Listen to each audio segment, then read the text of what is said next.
Okay, so we're all set, right? Good morning, everyone. Thank you for having us at your office and on Zoom this morning. We're very excited to be here. I'm sure Michael will be doing a great job, with what are we doing, Matrix and Transaction Desk today. But we're beyond just training. We have a lot of different opportunities for you guys to come in and take advantage of some of the resources that we provide at the association level. So let's get started with Wednesdays. At the Fort Lauderdale location, we have Marketing Magnets every single Wednesday between 8:30 a.m. and 10 a.m., breakfast included. If you have those listings that are not moving, they're just sitting on the market, come and promote them to your fellow realtors. We usually have about 50 members attend, including affiliate members. Thereafter, we have a open house tour that you can have those listings put on and promote it to your fellow realtors as well. It is a great networking opportunity, so just come in. You get about 20 seconds of microphone time to promote yourself and any of those listings that are not moving.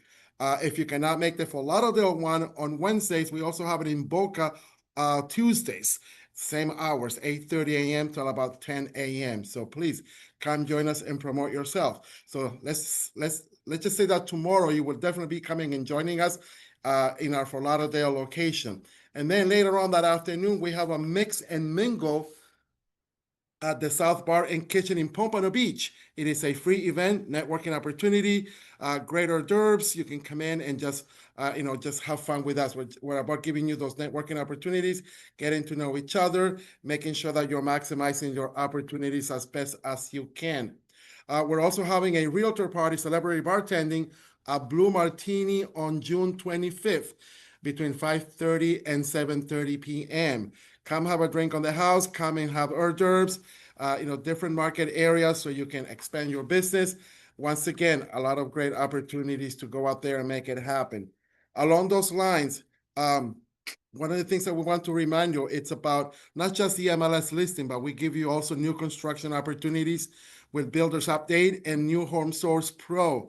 On and off, make sure that you are paying attention to some of those developments that definitely will be working with you. A lot of concessions, a lot of income to be generated there. So please, once again, Builders Update and New Home Source Pro. Listings that are not in the MLS, transactions that you're generating outside of the multiple listing service. Make sure that you are entering those in the MLS under the statistical data entry fields. Whatever they are, whenever they took place, you can go back a while. It doesn't have to be recent. We don't need any paperwork. Get those sales in the MLS. You definitely want to get credit for those as best as you can. And last but not least, designations and certifications. A good opportunity. It's summertime. It's perhaps a little bit slow. Kids are out of school. It's an opportunity for you to consider the opportunity to enhance your business practice, right? Some of the designation and certifications that are available under the NAR and the Florida Realtors umbrella. Remember that realtors that learn more will earn more. Perhaps the ABR, right? The accredited buyer representative designation. NAR is paying for most of those fees, so you still have an opportunity to get those designations behind you. Go on the association website and learn about each and every one of them. I know that we sent you a lot of emails. We don't mean to drive you crazy. We don't promote, we don't solicit anything, but we just basically like to give you those business opportunities. And once again, come to us, network, get involved with the association. The more the merrier. Our networking opportunities are enhanced and are designed to give you that one-on-one and that opportunity to grow your business. So with that said, I'm not going to keep you any longer. I'm going to turn it over to Michael Hidalgo, and hopefully we will have a great session today on both the Matrix and the Transaction Desk umbrella. Thank you, sir.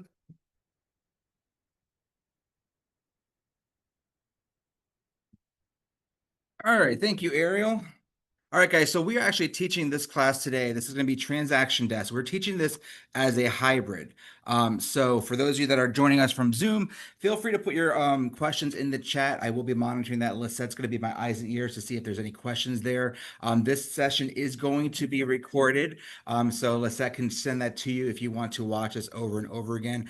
I will also show you where on our dashboard, you will find the Our World videos, which is our on-demand library. We can find all different types of classes, not just transaction desk, but also classes on Matrix, IMAP, RPR, all the different tools we offer at the association. And they are also available in English and in Spanish for your viewing pleasure. So those are on demand. All right, so let's go ahead and get started. Today, we're going to be talking about Transaction Desk. Now, you guys may or may not have heard about Transaction Desk. This is a free member benefit that's offered through BeachesMLS, and it's a transaction management software. So it's very similar to other programs you may have heard of, such as Form Simplicity, which is offered through Florida Realtors, and Loop. Now, the difference between those programs and Transaction Desk is Transaction Desk has e-sign and e-storage unlimited in your program built in, meaning you don't have to pay additional fees to have e-sign. With Form Simplicity, as an example, you do have to subscribe to the Ultimate Edition, which requires $75 each year to use that e-sign function. Transaction Desk has that totally built in, so it's going to save you some money year over year, and that's going to do the same functions as Form Simplicity. You can upload all of your contracts, have all the forms, upload all of your PDFs, anything you want saved to your transaction. You'll be able to do that same thing. So save you a little bit of money. So today I'm going to show you. Yes. So Transaction Desk, Lifestyle uses it for their. Perfect. That's how we get paid. That's how all our transactions. I love that. So Lisette is saying that this is built in for you guys for lifestyle. You guys had this already, so that's wonderful. So for those of you that may be paying for something you don't need to pay for, that's a PSA that you already have Transaction Desk through lifestyle. So great. So let's go ahead and talk about what we're going to cover today. So with Transaction Desk, what we're going to do today is I'm going to spend the first part of today's class showing you the bells and whistles on how to set up and manage your transaction. Now, the second part of that, we're going to do some scenario role playing, and we're actually going to pretend we're representing a buyer, and we're going to draft a contract together on a listing. And I'm actually going to use one of Lisette's listings today. She's my guinea pig. Hopefully, it brings her some good luck.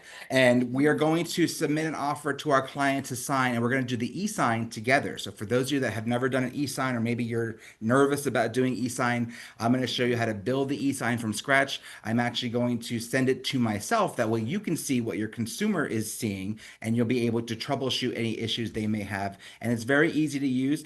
Transaction Desk does actually work on all mobile devices. So if you guys are doing this, if you're like me when I was an agent, if you're doing this at the airport waiting to get on a flight, this will work on your phone. This will work on your tablet. If you're sitting at the pool at home, you can do this on your tablet. So Transaction Desk is very mobile friendly. Anywhere you can get internet, you can access this program. So if you're looking at your dashboard, for those of you that are with a different association, you may see yours differently, how you access that through lifestyles. Go ahead and access that however you access it normally. If you're on our BeachesMLS dashboard, you will notice here under our MLS resources section, there is a Transaction Desk button as well as an AUTHENTISIGN.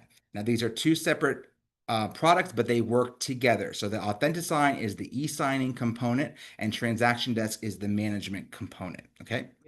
That they need to use the lifestyle link. Yes. So Lisette's reminding me that you guys need to use the lifestyle link because you guys have a special setup for Transaction Desk, and that's how you get paid. That's how she manages your transactions. So follow that directive. If you don't know how to get to that, reach out to Lisette and she will be able to share that with you. All right. So once we log into Transaction Desk, this is what you should see. And let me zoom out just a bit so you can see a broader view there. So when you first come in here, your home screen may look a little bit different than mine. I'm going to show you really quickly how to customize that. And you can customize this to whatever works best for you to work efficiently. Some of the common functions of Transaction Desk that I love is that number one, it is pulling all of your contracts and addendum directly from Florida Realtors, and you guys probably have lifestyle branded documents as well. All of those are kept up to date. In recent years, we've had so many form changes and so many form additions that if you are doing this manually, you could probably fall behind and forget which forms you're using. So this library will automatically alert you when a new form is available, and you're able to then work off the current versions. Number two, it does allow you unlimited storage. So back when I was an agent, I had to have file folders in my briefcase and bring them around. And unless that's laughing at me, but yeah, so we had to bring file folders. And if you forgot the file at home and you were in the office or vice versa, guess what? You had to bring your butt back to the office and pick up your file because they weren't digital. Nowadays, it's much easier. You could upload anything into Transaction Desk and store it. So even if it's not part of your transaction as far as forms being signed. You should upload them here for your own record keeping. For example, you'll want to upload your inspection report. Maybe upload your appraisal, your pre-qualification letter, all those things that you need handy. You could upload photos of driver's license, etc. All your documentation. You can store them here, which is great for convenience for you, but it's also great for convenience for Lisette, because Lisette as a broker is required to keep your transactions and everything associated with your transaction for a certain amount of time in case we ever get audited by the DBPR and FREC. So this is great because if everything is there, she can easily pull up a file from her management angle and give it to whoever needs to look at it. And that way everything is there and you guys pass your test. Now, on your left-hand column, I'm going to go over all these different menu options. Okay. I'm going to demo them individually, but we'll go over them briefly in the beginning. That way, you know, if you haven't touched that before, you'll know what it does. So on your dashboard here, this is quickly going to give you just an easy way to start any function. You'll notice there are these buttons here. Now, if yours don't look like this, you can easily customize this by going up to your right-hand column and you'll see a little lock symbol. If you click on that lock symbol, it's going to unlock the functions of your dashboard. And you'll notice that you should have the ability to add functions and then move them around. So you'll notice that once I have this unlocked, I can hover over a tile and I can move it around. So if I want to customize this to functions I use repeatedly, for example, I may want to have my create a transaction tile up in front in the top. I may not use clauses very much, so I may want to put this here towards the bottom. So you'll notice I can come in here and customize my view. At the top of the dashboard, anything that is highlighted in blue is available to be added to your dash. So for example, you do have a fax function here in transactions. Believe it or not, in 2025, we are still faxing. Don't blame me, blame your lender friends because they like faxes. And they like you to fax things, especially for FHA loans. For some reason, we got to fax things still. But if there's no fax at your home office or here at Lifestyle, don't worry. There is a fax function here in Transaction Desk. All you would need to do is click on that fax function, drag it to your dash, and look. Now I have my fax function there that I could easily use. So again, take some time to customize this. If it's something you use frequently, make it readily available, drag it to your dash. If you don't use this, you can go ahead and click the X, which removes it and puts it back up here. And then when I lock my dashboard, notice how now I can't move anything. It's just sedentary. And I have all of my functions here in my dash. All right.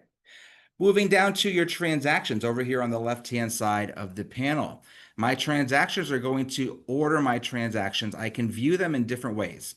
Currently, I don't have any because I'm not an agent. So we're going to create one today. Hopefully, you guys have multiple transactions here, and you'll be able to notice that all the transactions, especially if you're looking here on the upper right corner, you can change your view from a grid where you have individual tiles of each transaction, or you can view it in a list. Now, that way you'll see up and down. So it really depends on your preference on how you view things. When you're in a grid view, you'll be able to see, and I'll show you this once we create our transaction at the end. Your most recent transaction that you've touched or played with will always be in your upper left corner. The older transactions will be towards the bottom right. Now, up in the top portion of the screen, you're able to filter through your transactions. So you're able to sort them by dates, by types. You'll notice that you can actually label your transactions to different types of transactions. So if you do commercial and residential, you can list things as commercial leases, condo leases. You can do residential for sale or for listings, etc. These are optional. You don't have to do this, but if you want to be able to filter through all of your transactions easily, you can add these different types of labels. And I'll show you once we start our transaction where the label options are. You also can sort by statuses. So if you want to keep track of your transactions and say, okay, this is an active listing. This listing has closed file complete. Now, a difference here, it would be the file is closed. Maybe you still have some things you need to submit to Lisette to get paid, right? Or to your manager, I should say, because there's multiple offices here. So for those of you who are like, who's Lisette? She's the manager of the Fort Lauderdale office. She's sitting here with me today. But for those of you in different offices, you have your specific managers. Again, these are all optional. These are not required in order to transact in Transaction Desk, but these are just ways to keep organized. You also can sort by last modified and owners as well. So you notice here there is all mine and shared. One thing I also love about Transaction Desk is if you are a co-listing agent or maybe you are on a team, there are settings where you can actually create your team and connect to other agents in lifestyle where you guys can collaborate on the same transactions. So when you're sorting here, you'll be able to sort through all of yours, all that are shared or just yours or just shared.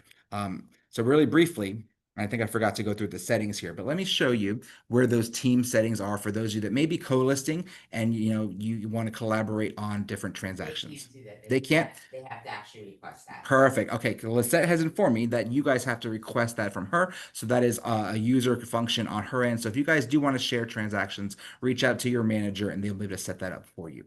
Good, so I can skip that. All right. Moving on down, we have signing. So I'm actually going to skip this for now because we're going to do that in depth together towards the end of the session. Let's go to the forms area. So in your forms area, yours may look different than mine because I'm not part of Lifestyle. So I don't have the same library as you, but we're going to work together through the Florida Realtors form. So you should have access to those. You'll also notice that there are BeachesMLS specific forms for our members. For those of you that are with Miami, you should also have a file that says Miami forms. All those forms are pretty similar, so it depends. I would look at them, double check them with your manager if they prefer you to use specific forms. This is not going to be a contracts class today, so I'm not going to be talking about forms and how to fill them out properly, legally, I should say. I'm going to show you how to fill them out according to the functionality of the program. Okay, so I'm not an attorney, so don't clock me if I'm filling out the contract form. You go, well, that's not how so and so told me to do it. This is just instruction on how to fill out the form from the program, not so much the legal capacity. All right, so you'll notice here in the library, they're broken down, the Florida Realtors forms are broken down by the type of transaction. So what we're going to focus on today is we're going to pretend we're making an offer on a single family home. So we are going to stick to the Florida Realtor Bar residential contract and addenda. Now, when you go through these form files, you'll notice that they are all broken out and they are kind of in order, not alphabetically, but by the form number. So for those of you that are using your FAR you'll notice that you have your addendums, your FAR contract as is right here. Then you have all the different affiliated addendum here.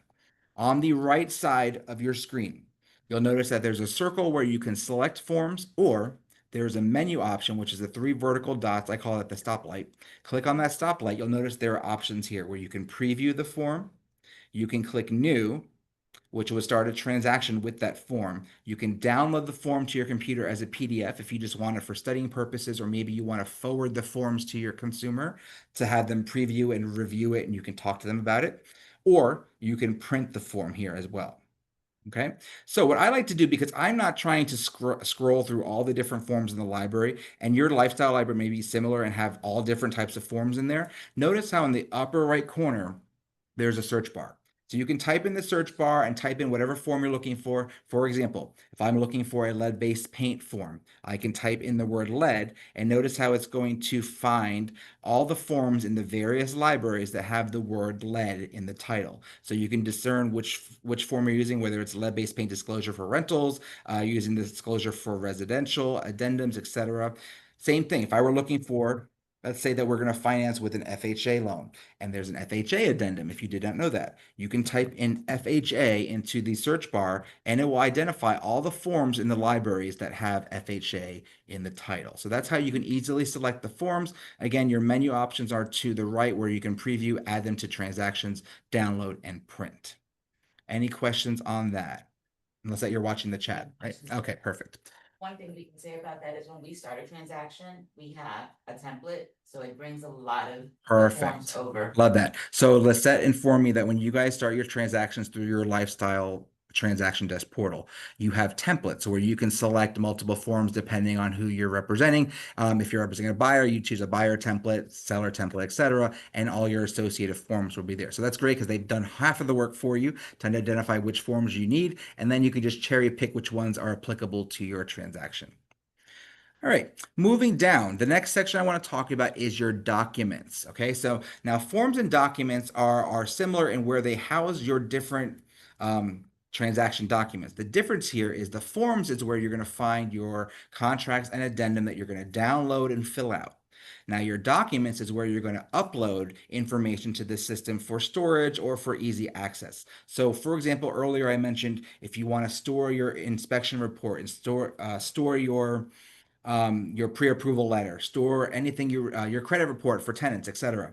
You can click documents and upload them into your system here to house them. So that way you always can reference them. These don't have to be things that necessarily need to be e-signed. They could be anything related to your transaction that you need to be able to reference.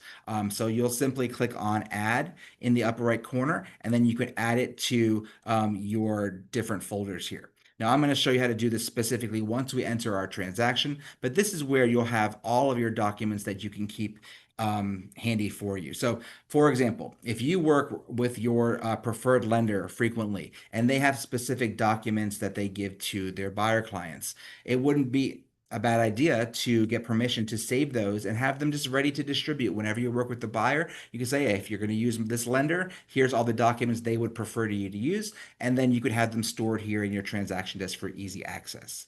Now, the only thing with that scenario would be I would encourage you to stay in communication with your lender just to know when, if those forms ever update or change, that way you're using the most current version. All right, down below that, you're going to see a function called tasks. Now, this is a great function, and don't sleep on this. Even if you're a seasoned agent, it's very easy when you have multiple transactions running at the same time that you could miss a date or miss a deadline. It doesn't hurt to set reminders. So in your tasks, this section here will be how you can manage all of your tasks for all of your transactions. I will show you once we're in the transaction how to set up a task. But you might want to set up a task for, let's say, for example, when you're working with a buyer.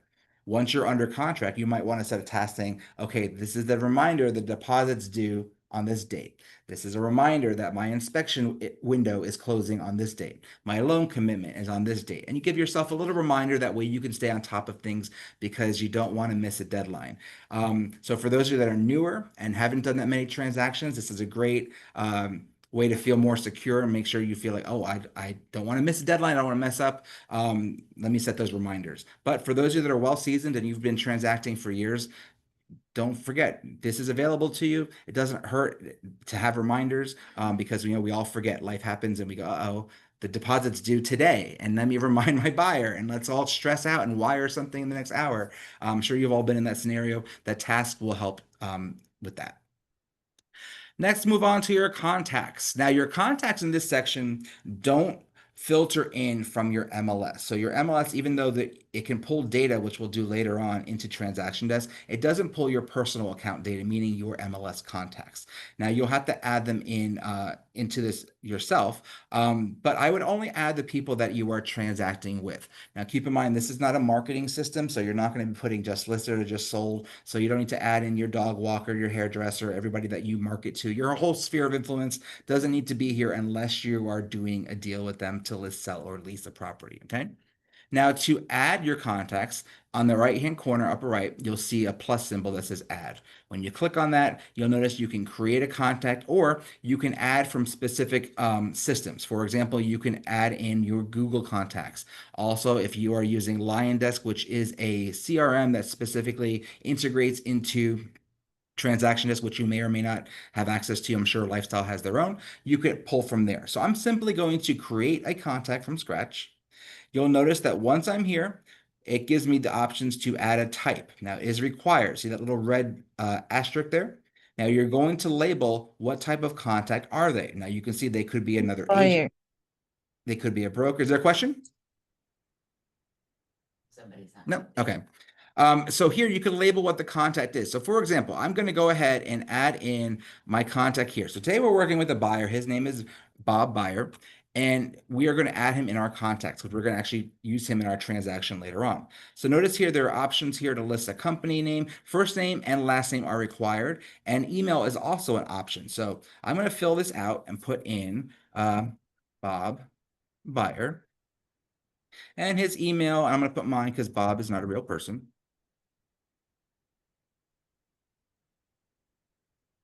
There we go. And I'm going to label him as the buyer. Now, the reason you want to label them correctly is because the system will recognize who they are in the transaction, and they will place them in the right spots.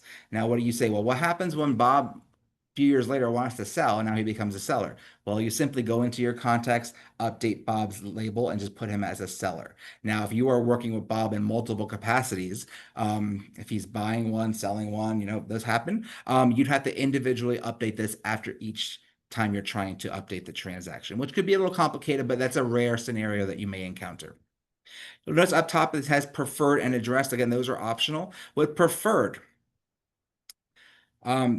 this is a good example, because notice here that Bob, his name is Bob. His real name is probably Robert, right? A lot of you guys go by nicknames, and that's fine. That's how I know Bob as my consumer in my contacts. I maybe won't look at Robert and go, oh, I know who that is. However, Bob's name needs to be Robert when it comes down to filling out the contract, right? So under preferred, I can put preferred name, Robert Buyer, right? Same thing with signature. I can put Robert Buyer.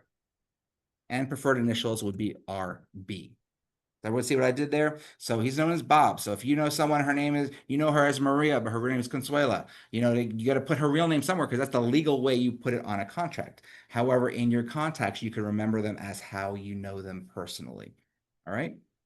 So once I had that set up, address, I'm going to leave this. This is all optional if you have that information. It's not needed for the transaction. I'm simply going to click on save, and you'll notice that Bob's information is here. Okay. Now you can go ahead and add someone as you're working with them. You'll notice that once you start adding multiple contacts, let me go ahead and add one more here just for example purposes. And we'll say this person is a seller and this is Sue, seller.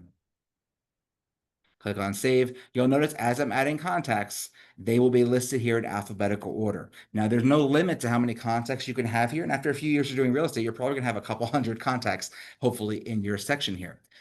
They will be alphabetized. However, again, the search bar is your friend. That's my favorite function in any program, is how to just quickly search instead of having to tinker around, click on things, trying to find what I'm looking for. So you can click the name here in the search bar, and it will identify that contact. Let's save the contact under my preferred, or would it save the contact under the full name?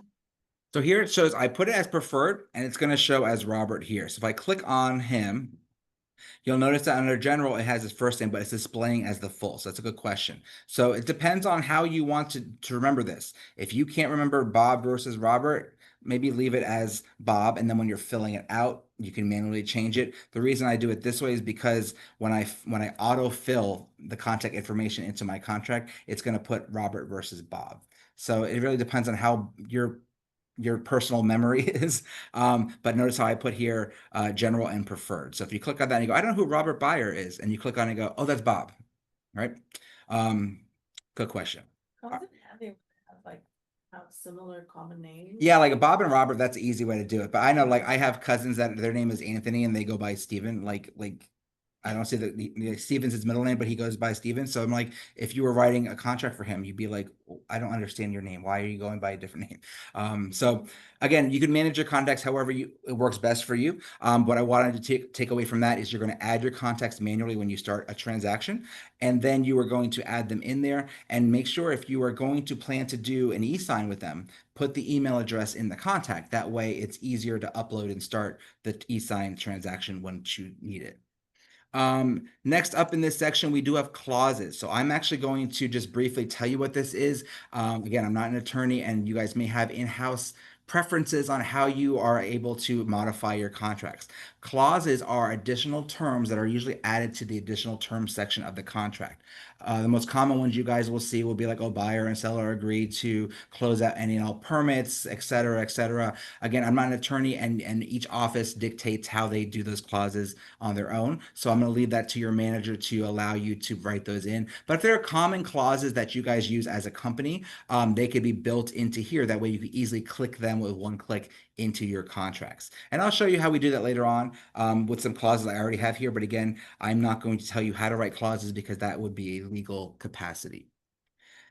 All right, so moving on. So let's go ahead. Yes, ma'am. So I see here in clauses, it has like options, right? Personal, office, system. Yes. Clauses. these you can file however you want. Yes. So I have a question here in person, folks. For those of you on Zoom, she goes, I see that there are personal clauses and office clauses. So the difference between that is when you create your own clause, it would save under your personal. Now, if your manager creates clauses that are available office-wide, you can click on office clauses and you should see some stuff there that they're pre-approved to use for the entire office. But again, I would say, be very careful with clauses because you don't want to start writing things that sound legal and they sound okay. And then you find yourself, when you're talking to your title worker or you're talking to your lender, that you are now dangerously close to practicing law without a license. So I would say, like, when it comes to writing your contracts, double check them. Even the best of us, when you do this for years, it doesn't hurt to have your broker look at it and say, hey, does this sound right to you? Can we call the legal hotline to get the proper verbiage? But again, this is designed to save you time. I remember when I was a Fannie Mae listing agent back in 2000 and we'll pretend it was sooner because I'm not so old. But in 2000, let's say 2014, I was doing Fannie Mae listings for foreclosures. And Fannie Mae requires like 3 paragraphs of legal jargon to add to their contract. I would, if I had the system back then, I would save that clause in my system so I could just click on it and add it to my contract versus typing out manually 3 paragraphs worth of information or having to copy and paste it from a Word document, which was what I used to have to do. All right. Yes. No, go ahead. I love questions. Because we do have like, for example, on my contracts, I will put the whole seller will close out all liens, violations and Uh-huh. whatever. So, and that one is approved by the manager or whatever, so I would put that under here, like I would put add title, like let's say like seller closes out violations, permits and stuff, and then over here, I would put out the full. Yeah, so the title you would name what the clause is. So I would make it something that's understandable. So you say tenant something, and then you'd write out the full clause. Notice there's a large character limit, so you can write out very large clauses if you need them. But again, the clauses is something you may not use that long clause very often. So if it's something used very frequently, then it doesn't pay to have it in there. Oh, thank you, Lisette. All right. But yeah, we'll touch base on clauses again when we write our contract. So let's go ahead, and if there's no questions on what we covered so far, that's basically the overview of the functionality. So let me show you in real time how you're going to use these functions. All right. We're going to start a transaction. So there's a few ways to start a transaction, just like there's a few ways to get into the house, right? It's really a matter of your preference on how you get in. You want to get it through the garage, through the front door, through the back door. That's really your choice. So to start a transaction, there's 3 ways. Actually, yes, there's 3 ways. So number 1. No, because the templates is something that they're going to make for you. That's the manager function. And then partners, that's going to be, these are staff functions there. So you don't need to learn those. So first way to start a transaction. Number 1, if you go to your dashboard, you'll notice there is a button that says create transaction. Click on that. It will start your transaction. Option number 2, if you go into your transaction section and you click on the add symbol in the upper right corner, you're able to add a transaction from there. So it really depends on where you are in the program to make it most convenient for you to start one. The third way is going to be from the forms. So if I go into my forms and I click on my as is contract, notice how it has the ability to create a new transaction from my library, or I can create a standalone form, which means, for example, let's say that Bob is going to sign this by hand. I need to add an addendum of some sort. I can just create a standalone form, fill it out, print it, and then Bob can sign by hand.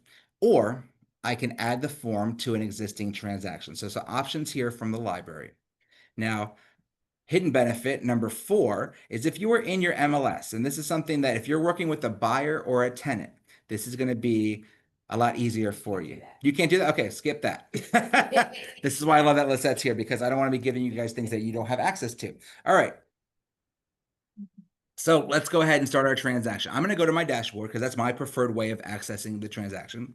And I'm going to click here where it says create transaction. Now you'll notice that this window appears, and the first thing you're going to want to do is name your transaction. That's a requirement. Now, Lifestyle may have a certain way for you to label your transactions. If not, then label them whatever helps you to remember. I always learned to put the address and the customer name. You'll notice that if you just put the address and Bob is making multiple offers on different properties, I don't know about you, but I will get all those addresses mixed up.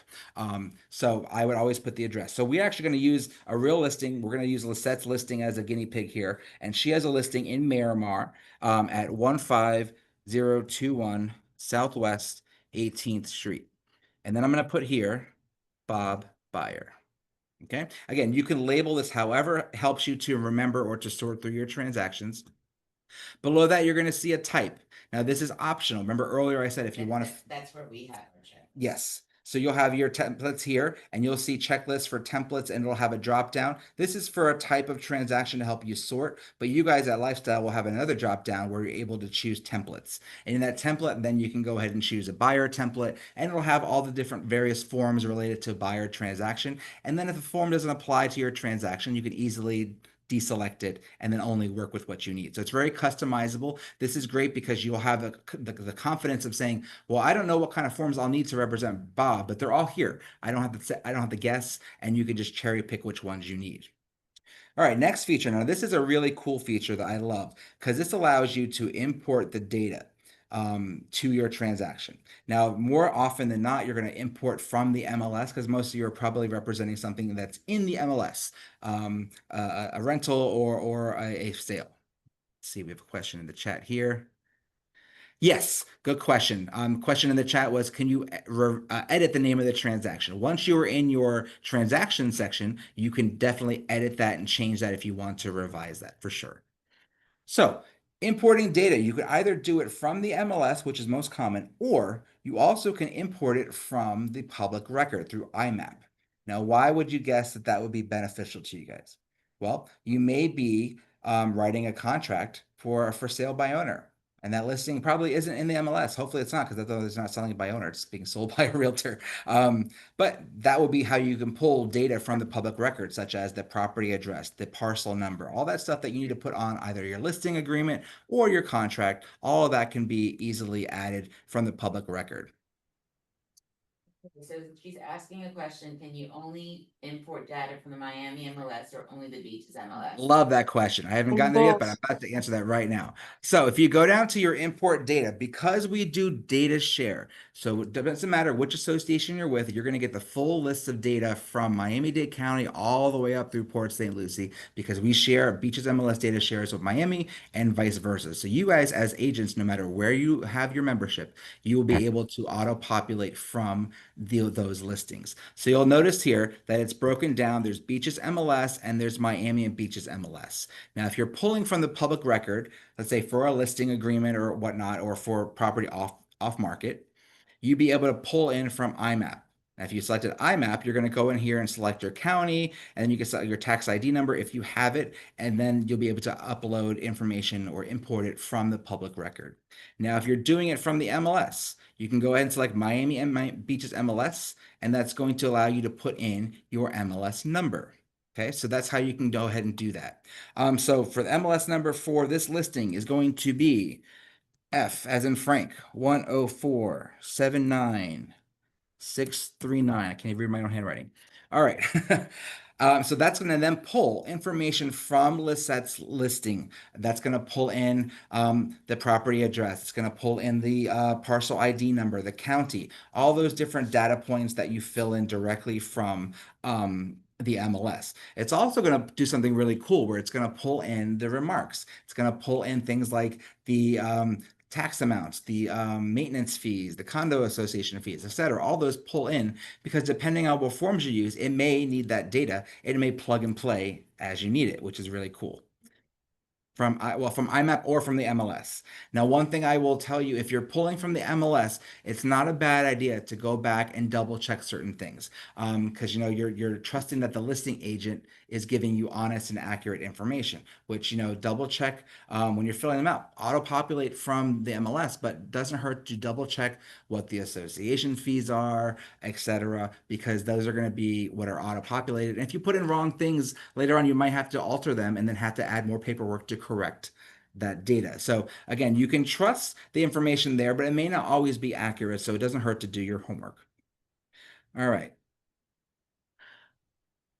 Towards the bottom, you'll also notice there's an option to add me as the agent. Now, why would you be added there? Well, let's say, for example, this home is built before 1978 and we need to use a lead-based disclosure.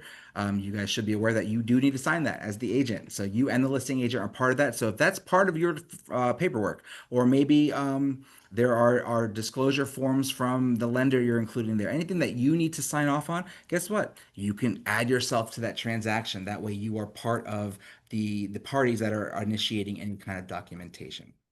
Now down below, there is a wizard. So if you are newer to filling out forms and you would like what I call training wheels, there is a wizard which will walk you step by step through the process. I don't like the training wheels, but if you like them, use them until you don't need them. There's no shame in that. I'm going to go ahead and fill it out normally from top to bottom, the way most of you probably fill out your forms. But just know that if you are newer to filling out a contract, there is some help there, some training wheels using the wizard.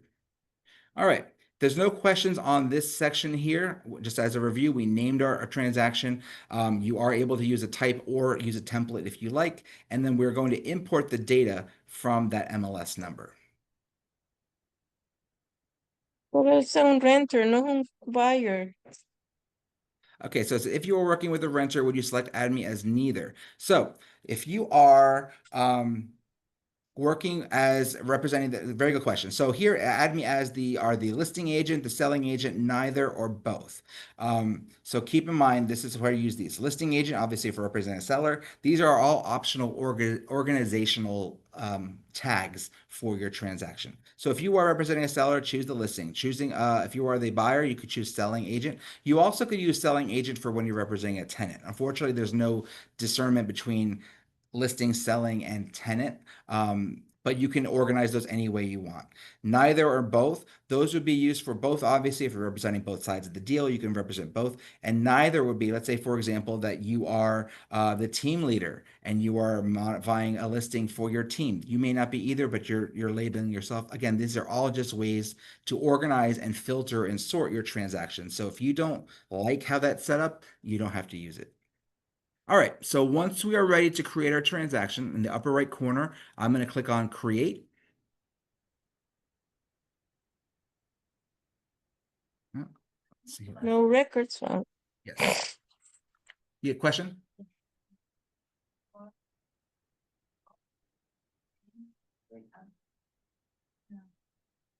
I'll look at her. That I'm not sure. We'll take a look at yours, why yours is not. It should be able to let you import that. So I'm going to go ahead and select Beaches here.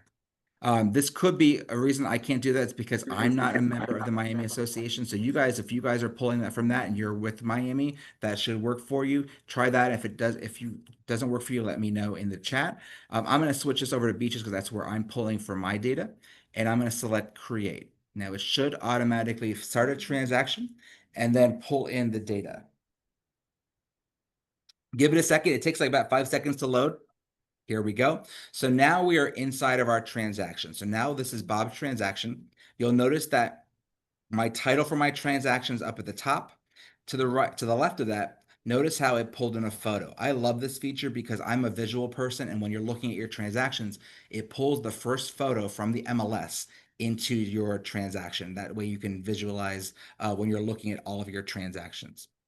To the right of that, you'll notice a drop down that says open. This is where you can label the status of your transaction if you want to sort and organize your transactions that way. It's totally optional. To the right of that, you'll notice that there are some icons here. So there is a letter icon, which means you can email this. So if you want to email your transaction to other partners, and we'll talk about how to add in other partners. Partners could be your lender, could be your title person, it could be your attorney. You can give them certain access to those transaction details, and I'll show you that in just a little bit. To the right of that, you're going to see menu. Now, some of these options may be different for you if Lifestyles has customized your specific options. You may or may not have the opportunity to delete a transaction. That may be a broker setting that they don't let you delete your transactions. Duplicating, etc., importing data, creating template, all those may be different, but these are where you have certain menu options for each individual transaction. Below that, you're going to see details. So in the details section, you'll notice that it pulled in specific details from the listing. So notice how it pulled in the street number, the street name, the county, property type. You can change this, but it labeled it as residential. It pulled in the MLS number, the year built, all this fun stuff that you may need to manually place in the contract. It will now put that into the contract for you. It will auto-populate. Now, what I like about Transaction Desk, which is unique to this system versus other systems, is it also pulls in the MLS remarks.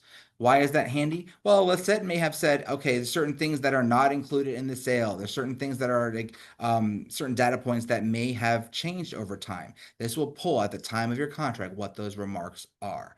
Now we have a question here. Let's see. Yeah,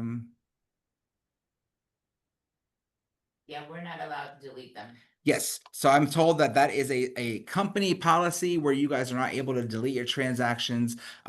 So just be mindful when you're starting them, if you're testing things out or just playing around, that they will be living in your transactions. You always can have your manager delete them on your behalf. But the reason that is a setting that some brokers choose to do is, for those of you that aren't aware, if your office gets audited by FREC, they don't just look at your transactions that closed, they look at your transactions that didn't close as well. So anytime you are creating a transaction, that is something that Lifestyles can be audited for. So some brokers say, listen, I'm going to turn that function off. That way you can't delete something. If you make a boo-boo, it's fine. We'll talk about it. We'll fix it. But that is a kind of a liability feature that they are using to make sure that they can track everything. So you won't see the delete feature, unfortunately. No, with the forms, if you delete, good question. Someone in the class in person says, is that applied to forms? No, that only applies to deleting your full transaction. If you're going to manage your transaction and maybe delete a form or add a form, you can definitely do that. And I'll show you that in just a bit.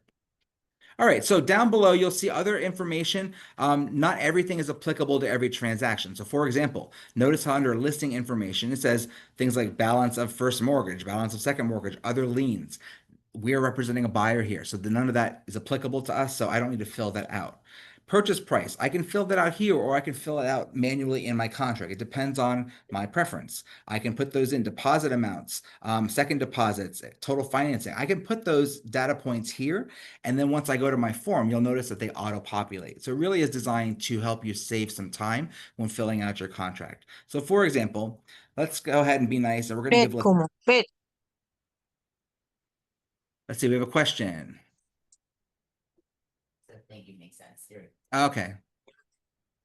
All right, so back to this section. We're going to go ahead and give Lisette a full price offer. We're going to be very nice today. We're going to put 715, 1, 2, 3, count the zeros properly. Miss a zero makes a big difference. Deposit. Let's say we're going to put $25,000 down as a deposit. All right, I'm going to leave the other sections blank because I want to show you in the actual form how to do that. So I'm going to do it both ways. So by filling this section out, that means when I go to my contract in a few minutes, I'm going to see that that information is already pre-filled. So again, this section here where all your details, fill out whatever is applicable, whether it be property includes. So I'll put here, maybe I'll put washer, dryer. And you'll notice when we go to our contract form that it'll be already applied to that section. So you can go ahead and fill these sections out to save you some time when filling out your contract. You'll notice that there's lease information. Again, this is we're making an offer to purchase. So some of these details may not be applicable. Just go through here and you can add specific data points as they apply to your transaction. All right, so let's go ahead and review. On the right-hand side of your screen here, you'll notice there is a menu option. If yours is closed, just click on this little arrow to expand it. You'll notice that you can access your wizard. There is a dashboard for this transaction and all these different functions, which somewhat mirror on your left-hand side. Now, what I don't want you to get confused here. On your right-hand panel of options, these are your menu options just for this transaction with Bob. Now, the menu options on your left-hand side are for the entire system. So when I click on transactions here or forms here, I'm going to see the full library, the full list of transactions. On the right-hand side, if I click on forms in this section, I'm only going to see the forms that I'm putting into Bob's transaction. Does that make sense to you guys? So don't get confused. Sometimes, when you're working very quickly, you may say, okay, well, I'm going to go over here and add forms. And technically, you're adding them in general versus specifically to this transaction. So if you want to use the dashboard for this transaction, for Bob, click on dashboard and you'll notice that you're able to then customize similar to how we did earlier. I can unlock it. I can scroll up and I can add the different functions specifically for this transaction. So let's say, for example, I want to click on create. I can add forms. I can click here and add it to my dashboard here, and I can move them around. I'll click documents, upload. Let's just pull all of these into my transaction. If I scroll down a bit, again, I can customize these. So I can click here and move these around. And maybe I want to put documents up here instead of forms over here. So again, you can customize your dashboard per transaction. So it depends on really what your preferences are. Once I have that where I want it to be, click on lock and it sets all those different functions.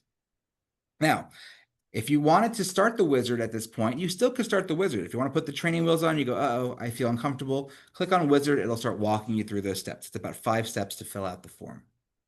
Under details, this will bring you right back to where we were earlier, where you have all the different data points that will auto-populate into your documents. We have our contacts. Now this contacts area is a little bit different. So here where you'll see contacts in the sense of a transaction, these are your participants in the transaction. These are your buyers, your sellers, your tenants, your landlord, etc. You'll notice that since we auto-populated, it automatically pulls in information from the MLS. So I have the listing brokerage here, which will auto-populate to the forms. I have Lisette and Willie as listing agents that will auto-populate if there are sections in forms that relate to the agents. And what do I want to do here now? I want to add in my buyers and my sellers or my landlords or my tenants. And the reason for that is I want to fill it out once, and then I want it to auto-populate to every form I add thereafter. All right. So what I'm going to do here is in the right corner, notice there's a plus symbol. Click on add.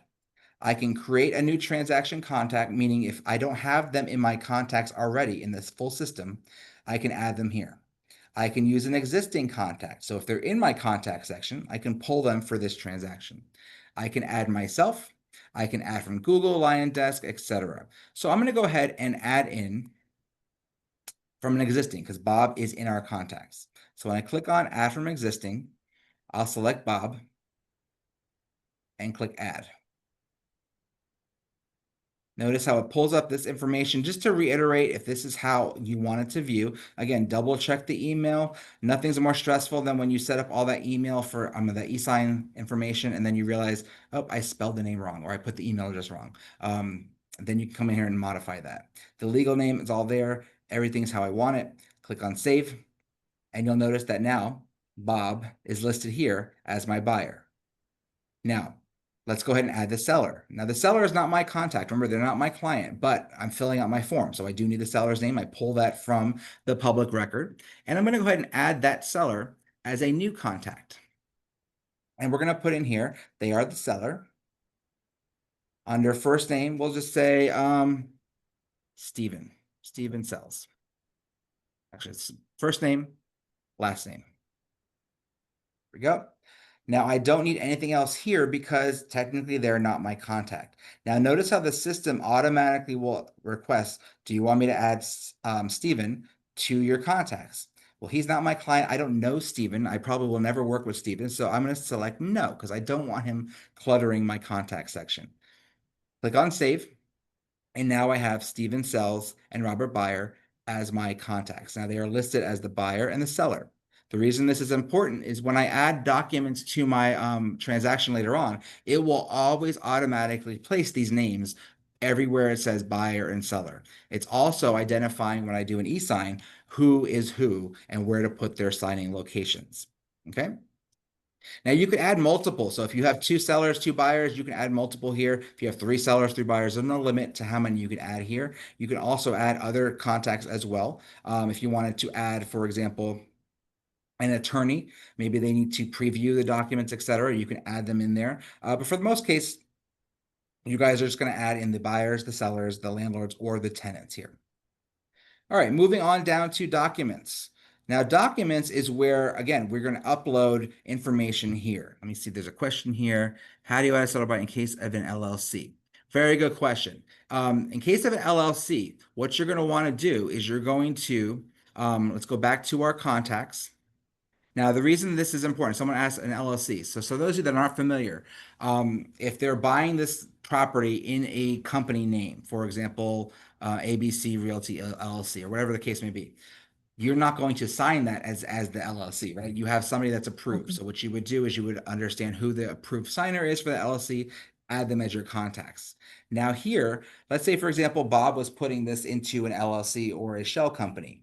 I would edit this, click on your menu options, the 3 vertical dots, click on edit, and I can put here under preferred, legal name would be The election. LLC or whatever LLC. Now, preferred signature would be the name of the person authorized to sign for the LLC. See what I did there? So when it fills out the form, the name of the LLC will go on the name where the buyer section is, and that's the proper way to do it.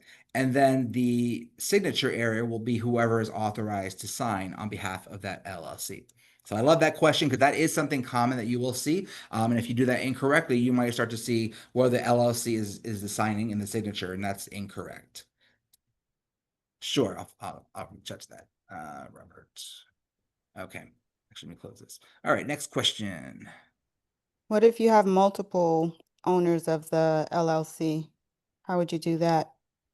Very good question. So what you're going to do is you are going to, well, technically, if you have, the way the LLC works is not everybody that owns the LLC needs to sign. So basically anybody that is authorized to sign the LLC, and you can double check this with your manager, double check with legal hotline. But let's say that me and Ariel own a company and the company is buying a home. Ariel or I could sign if we're authorized to sign. Either one of us can sign. It's not like a regular transaction where the person on title needs to sign. So if you're doing something where there's a title and there's 3 owners on title, all 3 owners need to sign that. With an LLC, only one of the officers who are authorized to sign need to sign off on that. So that's a little difference there. If you encounter that, double check with your manager just to make sure that you have the appropriate person there. But that's a very good question. I love that because that is a little bit different when you're adding them. But in any case, when you have multiple signers, you'd add each one individually, and then you could label them as buyers or sellers depending on what their role is. Okay. So when we do the e-sign, I'm going to explain to you how to have it signed by multiple parties. That's a good question because the system is limited by only representing or recognizing 2 buyers or 2 sellers or 2 landlords or 2 tenants. And sometimes you have more than 2, right? More oftentimes. Hopefully one day they will update their programming to allow for multiple parties, but the system is limited to 2 on each side. It doesn't mean you can't still electronically sign things. They're just a workaround. So I will get to that when we get to the e-sign portion. Yeah, wait. Everyone mute themselves, please. All right. All right. So we have gone ahead and we've did the signings. Now documents, this is where, again, you can upload things that need to be either signed by the customer. So for example, let's say that for Bob, there is an association and he needs to apply the association. I may already have a copy of the association application. I could upload that into my documents and then include that in the e-sign. Really, to be more efficient. Or I could simply, if I could upload his pre-approval letter, he doesn't have to sign that, but I can have that in my transaction. That way, when I send everything to the agent, I can check that off and include that. So it really depends on what you're trying to accomplish, but just know that there's no limit to how many things you could add to your documents. There are limits on sizes, so just be mindful of that. You may or may not be able to add the entire condo docs into your documents here because the file size may be too large. But for the most case, again, you can add in anything that related to your transaction, whether or not it needs to be signed. Then down here, we have our tasks. So I'm going to quickly just add in a task just to show you how this works. Let's say, for example, let's assume that Bob is under contract already. And based off our effective date, we're going to say 3 days is our deposit due. So here I would just click on add. And you'll notice that this is what your tasks look like. So you can name your task that's required. I could say initial deposit. I could also say inspection period ends. I could say loan commitment ends. I can say follow up on blah, blah, blah. Whatever the case may be, you are in control of your task reminders. There is a description in case you don't know. I tend to label the task in a pretty direct way, which I don't have to question. But if you don't know what that specifies, you can put descriptions here, like initial deposit. Description should be the amount. You can say wiring instructions coming from Sally from ABC title, whatever the case may be. Your description is your description, no character limits. Then you have your date. So you can select, do you want a specific date and time related to a transaction date, no due date, etc. So when you select related to a transaction date, this is where if you go back to your details, if I go back to my detail section, there's going to be a section where they talk about dates, and there's going to be a date range for effective date. So under details on the right-hand side, I click the details and then effective date. So be very careful, because if you're going to set everything based on the effective date, please make sure you have the correct effective date. Oftentimes you're on a different time scale than a different agent because you guys are not agreeing on an effective date. If you don't know what the effective date is, double check with your manager. But that's very important. If you're going to set the whole system to go based off of specific date deadlines, you got to make sure that date is accurate. All right, back to the tasks. So adding our task, under the date options, you can select no due date if it's just a general reminder, etc. So I'm going to select a specific date, and let's say that when you click on the date, notice that your calendar opens up. So let's say, for example, that today's the 10th. Let's say that we are executed as of, say, yesterday. So 3 days later would be due by Thursday. So I'm going to set a reminder for Thursday. Now here's a pro tip. Don't remind yourself on the day something is due. Give yourself a little time unless you want to stress yourself out. If it's due on Thursday, remind yourself Friday. You can set multiple reminders. Remind yourself Wednesday and Thursday. It's almost like this. It's almost like the snooze setting on your phone, right? You can set multiple alarms. If you have trouble waking up in the morning, if you have trouble remembering, select multiple dates. So I'm going to select Thursday or Wednesday as my date. I can select any time, or I can select a specific time. So it depends on how you want to remind yourself. Now you will get these reminders via email. Okay, so you will get reminders. So if you're someone that's like, hey, like I don't look at my emails, or I only check my emails like at 6 p.m. Like I double check the times and associate that accordingly. Down below, you will assign yourself. If you have a team or you have collaborators, if co-listing agents, you can select who it gets shared by. Notification settings below, you can notify them as email. You can notify the owner of status changes. So if you're going to use those different functions I showed you earlier, there are some reminders that can be associated with those different labels. And then I would just click on save. And then I would get that reminder via transaction desk email that says you have a reminder that your whatever you name this, whether it be deposit, is due. And then you can go ahead and remind your customer. Okay. Again, totally optional function there, but for those of you that are forgetful, or you're just really busy, or you tend to miss things, this is a fail-safe that you can use that as well. You'll also notice that there is a history tab, so that you can use a history to look at every time you created the transaction. It gives you a time date stamp of when you added documents. If you're ever audited, or if you're just curious on when I added this, that is there as well. Let's go ahead now, and we're going to go to our form section, because this is where, if you use your templates, when you click on the forms, all of your forms from that template will be here. Now, I don't have access to your templates, unfortunately, so I'm going to just manually do it the way you can manually. So to add a form, again, if you are using a template and you deselect forms, you could always add other forms by clicking here, select the add symbol. It'll pull you up to your library. I'm going to look for the as is contract, and I'm type that in the search bar because I'm not trying to manually go through every file folder. And I'll notice that my as is contract is right here. I can select that. Notice that you can select multiple. So if there's different forms that all populate here, I can select all of them instead of having to add them one at a time. Okay. So you'll notice that when you select the box, it turns green with the check mark, and then I can add that to my transaction. Now, in a real life scenario, I would go ahead and add other documents like addendums, etc. But just for time purposes, we're only going to work with the as is here today. Okay. Now you'll notice that if I click on the menu option, again, I have menu options to preview that form, download it, delete the form. So earlier someone asked, can I delete forms just because I can't delete a transaction? The answer is yes. You can delete anything in your transaction. You can manage that however you see fit. However, your managers have limited you on the ability to delete the full transaction. So I can edit the form, I can move and copy, I can send to AuthentiSign, have it signed, etc. Let's go ahead and now click on our form to see what the contents are. And there is the question. Good question. Someone says, what's the difference between forms and documents? So as I stated earlier, your forms are all of your contracts and addendum.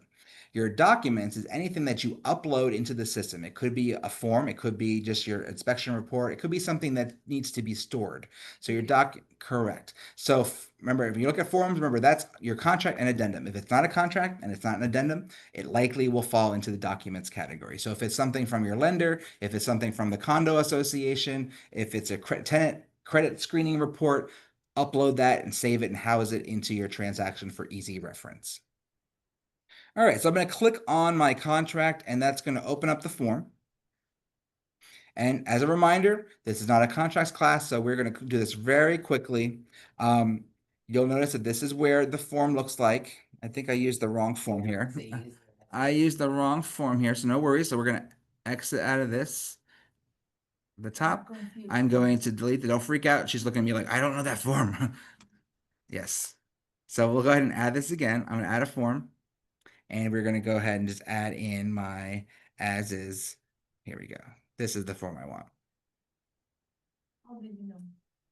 Because it has the date here. I looked at the date.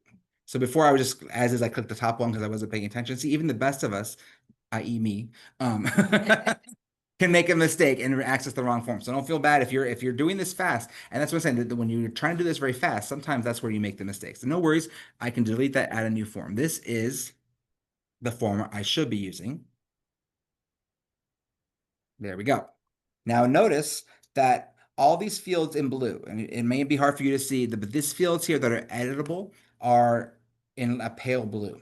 Now these are all where the auto population happened. Notice how, because we put the participants in there in our contact section, Stephen and Robert are always going to be, every form I add to this transaction, the buyer and seller will be labeled there.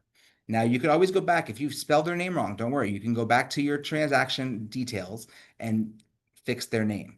I remember one time in a transaction, I forgot to add the junior to a page. And remember, this was a Fannie Mae listing. So there was like 7 documents. There's a contract, different addendum, disclosures, etc. I forgot the junior. And because we didn't have this back then, I had to fix it manually. So I had to go to each form. I had to go and type in junior, reprint it out. And it was a lot of work. So I love this because you fix it in one place and it fixes it everywhere.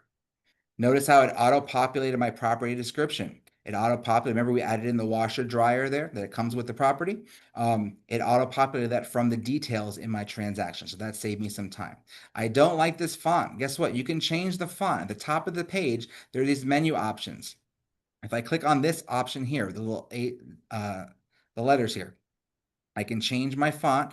I'm going to put this as Helvetica Bold. And then you can also change the size. So if you wanted to make it a little larger, you can make it larger. Now, unfortunately, it doesn't make the rest of the contract larger, just the fields that you can fill in. So if you're doing this because you can't read, there is a zoom option as well. You can use the plus symbol here with the magnifying glass, and you can zoom in and you can read that if you have trouble seeing. All right. You also can change the color.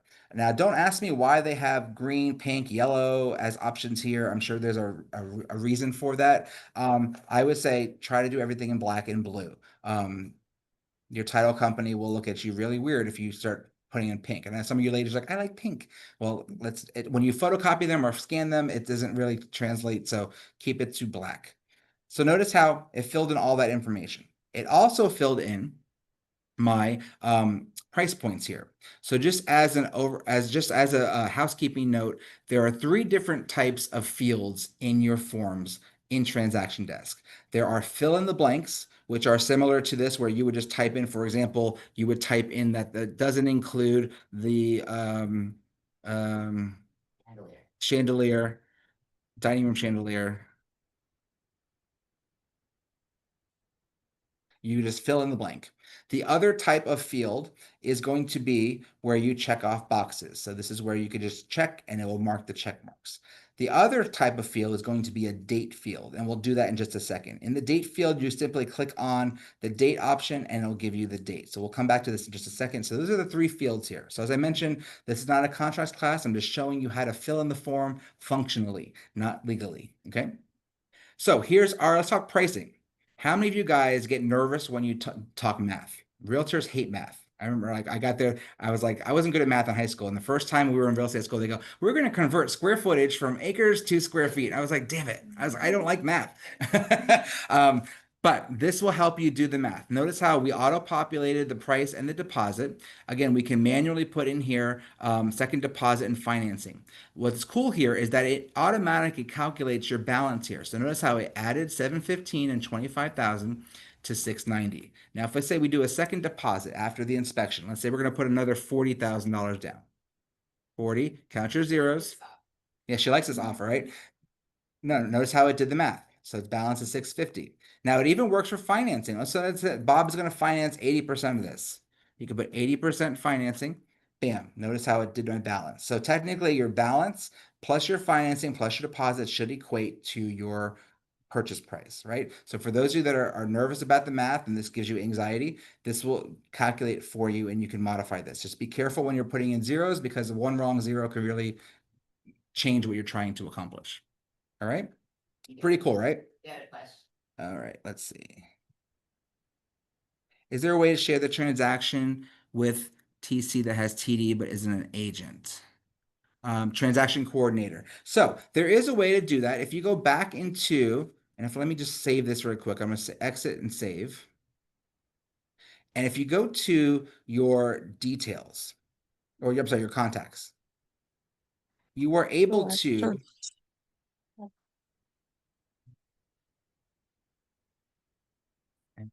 Actually, I think there's a collaboration.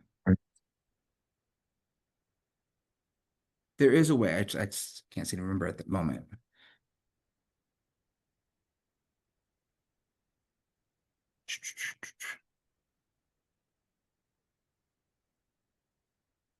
I believe it's in my sharing. I'll go to my settings and we're going to go to your sharing. So let's say, walk me through this. If a case they're able to, when they have transaction coordinators. Team sharing. I think that's where you can have, Yes. I think our person in charge of transaction desk can add a transaction Yes. coordinator. So you guys aren't going to do that manually on your end. You're going to reach out to your manager. They will have that set up for you. So if you have a transaction coordinator, they will have access to be added to your account. That way they can modify. But your transaction coordinator, when you have the sharing settings, you're able to dictate what they're able to do. So when you're doing team sharing or sharing with a transaction coordinator, you're able to say they have full autonomy to add and modify documents, or they can do read only. So it depends on what you're trying to give them permission to do, but they're able to do that. So contact your manager if you have a TC or a transaction coordinator, and you can go ahead and set that up. So let's go back to our transaction. I'm going to click here. I went to my transactions on the left-hand side, click on my transaction, and we were in the contracts. Let me scroll down here to my forms and go back in there. All right. So scrolling down, we were left off at the date. So I'm going to go to page 2 and we're going to select closing dates. So remember, the third type of field you're going to be able to use is the date field. So here I can either type in a date on this line manually, or what I like to do is click on the calendar, and it's going to identify your month. You can move forward and backwards depending on how far back you go. You can even go back ahead years. So if you click on the actual date, it allows you to select months. So if you have a very long closing, depending on your transaction, you can go further. You can even go forward into years and select it that way. So today is June 10th. Let's say that we're trying to close at the end of next month. I click on July and we're going to close on, let's say we're closed on the 30th. Okay. Now, something to note, it's going to show you on the calendar when the weekends are. So you're not going to try to close on a Saturday by accident. Nothing kills your negotiation power faster than, hey, let's now you're going to try to close on a Saturday. That's not happening. But one thing to note is it does not show you the holidays in the calendar. So for specific months, you may want to cross-reference a calendar. That way you're not trying to close on a Monday when the banks are closed. So if I select July 30th, notice how, bam, it chooses that. Now, I often get a question for agents that go, what happens when I want to say on or before? I say we want to close on or before July 30th. I can still put here on or before. Type it out. There you go, easy peasy. So again, the three fields you're going to have in your contract, there's going to be a fill in the blank, there's going to be a checkbox, and there's going to be the date. Now I'm going to go ahead and fast track us to the additional terms because I want to show you the clauses that we talked about earlier. Now, what I also love about this form, instead of having to scroll through 13 pages of as is contract, at the top of your screen, there's a little book icon that will bring you to the different pages of your contract. So if you're familiar, I think it's page 12 is the additional terms. There you go. Notice how it brought me right to 12. If I need to go back to page 1, instead of scrolling, click on the book icon, click on page 1, it brings you right back to the top. So very convenient. Again, every feature here is designed to help you work faster and smarter. All right, so to page 12 we go, back to page 12. This is where you'll have your additional terms. So this is where in a contract you'll put things like, okay, we're closing out permits or whatnot. When you click into the box, you'll notice that there is an add clause. Okay, so if you click on add clause, it's going to bring you to your clauses.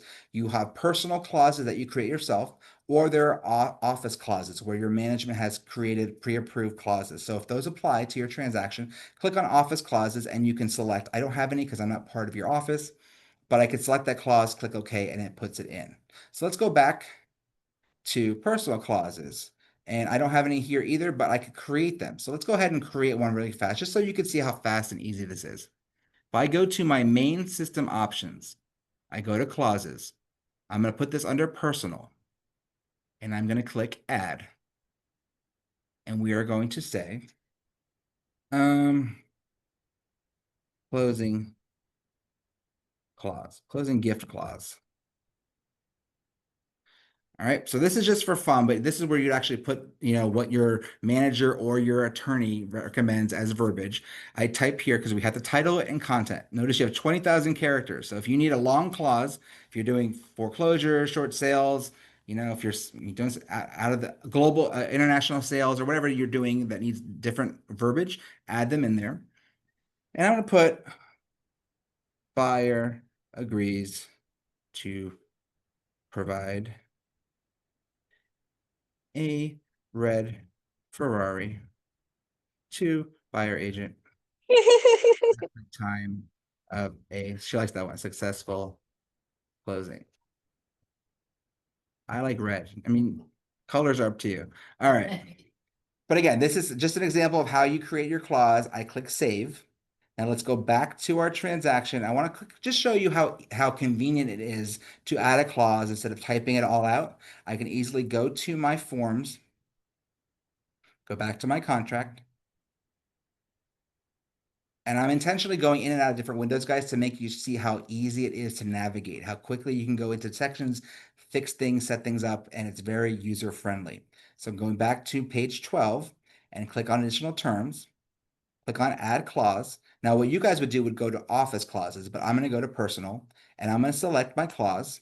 If there are multiple clauses in your file, you can select multiple clauses if they apply to your transaction. Click OK and bam. Notice how I didn't have to type it out. Click of the mouse. So if there's clauses that you use frequently, this will save you time. If it's a one-time clause, it may be easier just for you to type it out versus type it into the clauses. So it really just depends on your preference, but that's designed to help save you some time. All right, moving right along, let's go ahead and save and exit this. Are there any questions on what we covered so far? Everyone's comfortable with navigating the menus, right? You can add your contacts, or we're comfortable with how to start a transaction, how to find forms in your library, how to auto-populate from the MLS. Because what we're going to do next is we're going to set up the e-sign, and then we're going to have Bob sign it. So if any questions, let me know. I'm happy to show you something again. At the end of the class, if you think of a question, don't worry. I'll stick around for a couple minutes and we'll recap anything you need a refresher on. One thing I failed to mention earlier, in your settings section, there is a help option or support option. In your support option, you have ways to contact us. If you're a member of our association, you can contact us here. You probably have different contact information in your lifestyles. You probably have a tech support person. But I wanted to point out where there are videos. So there are helpful videos where they have a video for each type of function. So if I go to videos, I can watch videos on how to construct my dashboard, how to access forms, copy them, add them, transactions, documents, faxing, managing my contacts, etc., how to add, edit, delete a contact. Every function here in the system has a video associated with it. So if you if you go do this later on today or next week or whenever you're in transaction desk and you go, uh-oh, I forgot what Michael taught me. One, you could always watch the video list that's going to give you from this class, or you can just come to the help section in your settings and watch a short little 1 or 2 minute video on how to do that function. So don't worry if you don't get it all. I've been using transaction desk for better part of a decade now, so that's why I'm so easy to do it. But the more you use it, it'll be very easy and second nature. But if you're newer to this, I understand that it could be frustrating or confusing, so that's why these help videos are here. So I got there under the top, there's a little gray silhouette button. Click on that, you'll see settings, and then click down to where you see support. And you'll notice there are all different types of subcategories here. I didn't take time to go into this because we'd be here for an extra hour, but take time to go through there. Make sure all your settings and preferences are all how you want them. You can't break it, so just go in there and see what you want to do. Make it yours. So let's go back now to, we're going to do our e-sign portion now. And what I'm going to do here is I'm going to click on, there's a couple different ways to do e-sign, just like there was a couple different ways to start a transaction. You either can go to your transactions and you can select it, the menu, and set signings. If I click on signings from my transaction, it will set up a signing for this transaction. I also can go to my dashboard and I can go start a signing. Like that, it will ask you for the transaction you're referring to. Or from inside my transaction, I can go here to start a signing. Or I can go to signings here. So again, a few different options, depends on your preference. So I'm going to go ahead and just sign it from here where we're in our transaction. And I'm going to click on add. Okay. When I click on add, I need to name my signing. So what I'm going to do here is I'm going to name it very specifically, because important is the name of your signing transaction is going to be the subject line of your invitation email to your consumer. So don't just put like the address because they may lose it. Don't put sign this because they may think it's spam. So I'm going to name it the same way I named my transaction. I'm going to put the address 15021 Southwest 18th Street. And that's going to be, I'm going to say offer, right? Very easy. Click on save. And then it's going to bring me to AUTHENTISIGN. So it opens up in a separate window. Don't worry. And then this is your AUTHENTISIGN. So this is your e-sign portal. It's very user-friendly. I love the interface here because it's very straightforward. In the upper left corner, you have the ability to zoom in and out so you can make the screen as large as you want. If you need to read things, what I would recommend is review your contract before you set up the e-sign, because if you make a boo-boo, once you're here, you can't fix it. So say I put the wrong price, I misspelled the name, something like that. I would go back to my transaction desk and make the correction and then start from scratch. So always review your contract first to make sure everything is accurate, because you can't modify the form once you're here in the signing. Once you sign. All right. So on the right-hand panel, you'll notice that there are different options. Number one is your signers. This is where you're going to identify who is signing this in this session. Then you have documents where you'll be able to identify what forms you're having signed. There are tools to add in signing locations. You can manually add other things. This is where I'm going to show you how to work around having, say, 3 buyers or 3 sellers. And then there's also layouts. Now, if there's a form you use frequently, say, for example, your lender, your preferred lender or your preferred title company has a form, you can always upload that form into your AUTHENTISIGN and then create a layout where you place the name, you place the signing box, you place the initials, and then you save that layout. So every time you use that form, the system will recognize that and put the boxes where you want them to be. So what's really cool about Transaction Desk is that your contracts and your addendum are already pre-programmed to have the boxes to sign and initial. So it'll automatically replace those. Now you don't have that same luxury for uploaded forms, right? So, but you can program them by using the layouts option. So let's start with our signers. In your signer section, you'll notice that there is a set signing order.